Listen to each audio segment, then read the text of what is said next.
तुम इतना जो मुस्कुरा रहे हो। फिल्मी दुनिया की चकाचौंध में अक्सर सितारे तेजी से आते हैं और उतनी ही रफ्तार से गुमनाम भी हो जाते हैं। हर जन्म में हमारा मिलन।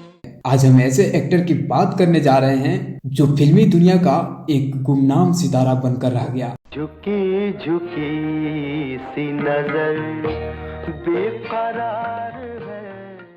दोस्तों, फिल्मी दुनिया दूर से जितनी चमकती दिखाई देती है, उसके अंदर उतना ही अंधेरा भी है। मेरे उदास मन चल दोनों कहीं। सिनेमा जगत में कई ऐसे सितारे हुए जो फिल्मों में आए, नाम कमाया और फिर गुमनाम हो गए। कहीं ऐसा न हो कि मेरा यह अशांत मन तुम्हारी अरुणा दीदी की शांति को भी भंग कर दे। तो आज हम ऐसे ही एक एक्टर के बारे में बात करने जा रहे हैं। इस एक्टर को कास्ट करने के लिए डायरेक्टर बेताब रहते थे और दर्शक भी इनकी एक्टिंग को खूब पसंद करते थे। हमारी जगह राज सिंहासन पे है और आपकी कुर्सी उस राज सिंहासन से बहुत नीची है। 70 और 80 के दशक में ये चमकता हुआ सितारा न जाने कहां गुमनामी की जिंदगी जीने लगा, किसी को पता भी नहीं चला और लोगों ने भी इन्हें धीरे धीरे भुला दिया। यही दुनिया है तो फिर ऐसी ये दुनिया। हम बात कर रहे हैं अभिनेता राज किरण के बारे में, मेरा नाम राज है, आपका? जिन्होंने कर्ज, अर्थ, बसेरा, हत्या और घर एक मंदिर जैसी तमाम सुपरहिट फिल्मों में काम किया था। हम तुम्हारी जान का दिया उस वक्त तक बुझने नहीं देंगे जब तक तुम अपनी बुझती आंखों से राजकुमारी से हमारी शादी का जश्न नहीं देख लेते। राज किरण कौन थे और कहां गायब हो गए, इनके गायब होने के पीछे वजह क्या थी, हम जानेंगे इन सारी बातों को भी।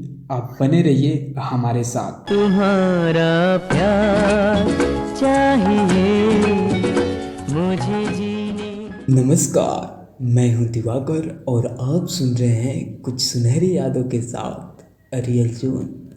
राज किरण का जन्म 19 जून 1949 को मुंबई में हुआ था। राज ने 26 साल की उम्र में पी.आर. इशारा की फिल्म कागज की नाव से एक्टिंग की दुनिया में कदम रखा था। हर जन्म में हमारा मिलन।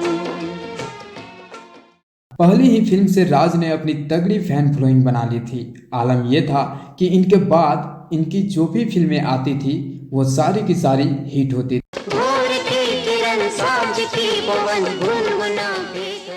सभी डायरेक्टर्स अपनी फिल्मों में सिर्फ राज किरण को ही साइन करवाना चाहते थे।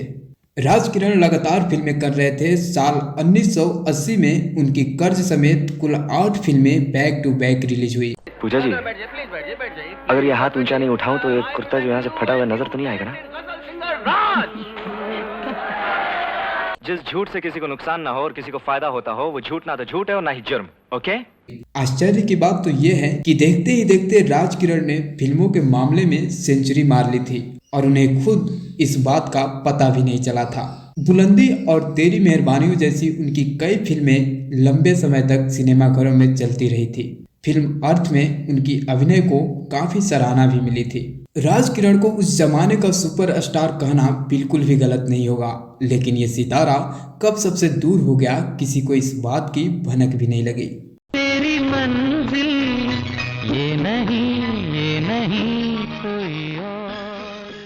90 के दशक में फिल्मी दुनिया में नए सितारे आए। ऐसे में राज किरण को काम मिलना कम हो गया था। काम न होने के कारण पैसों की तंगी भी छाने लगी थी और ऐसे में एक्टर के घर में रोज लड़ाई झगड़ा होने लगा। अब कौन सी बात की खुशी मनाऊं और कौन सी बात का मातम करूं? उनकी पत्नी रूपा बेटी ऋषिका को लेकर अलग रहने लगी। इस बात का सदमा राज किरण बर्दाश्त नहीं कर पाए और वह डिप्रेशन में चले गए। परिवार का साथ छूटने के बाद राज किरण का क्या हुआ, इसके पीछे का सच किसी को भी नहीं मालूम है। कोई ये कैसे बताए कि वो तन्हा। एक्ट्रेस दीप्ति नौल ने एक बार कहा था कि उन्होंने एक्टर को अमेरिका में ऑटो चलाते हुए देखा है। तो वहीं दिवंगत एक्टर ऋषि कपूर जब राज के भाई गोविंद से मिलने गए तो उन्हें पता चला कि उनकी दिमागी हालत ठीक नहीं है और वह सालों से अटलांटा के पागलखानों में भर्ती है। बीच में अनुपम खेर ने भी राज किरण को खोजने की काफी कोशिश की थी, लेकिन उनका कुछ भी कहीं पता नहीं चला। अब राज किरण जिंदा भी हैं या नहीं, किसी को उनके बारे में कुछ भी नहीं पता। ऐ मेरे उदास मन चल दोनों कहीं। राज को आखिरी बार साल 1994 में सीरियल रिपोर्ट्स में देखा गया था। तो ये थी राज किरण के बारे में कुछ जानकारियां जिनको आप लोगों के साथ हमने शेयर किया। राज किरण के बारे में आप क्या कहना चाहेंगे? अपनी राय कमेंट बॉक्स में जरूर दें। वो जो अपना था वही और किसी। साथ ही अगर आप हमारे इस चैनल पर नए हैं तो इस चैनल को जरूर सब्सक्राइब करें और जुड़े रहें हमारे साथ। धन्यवाद।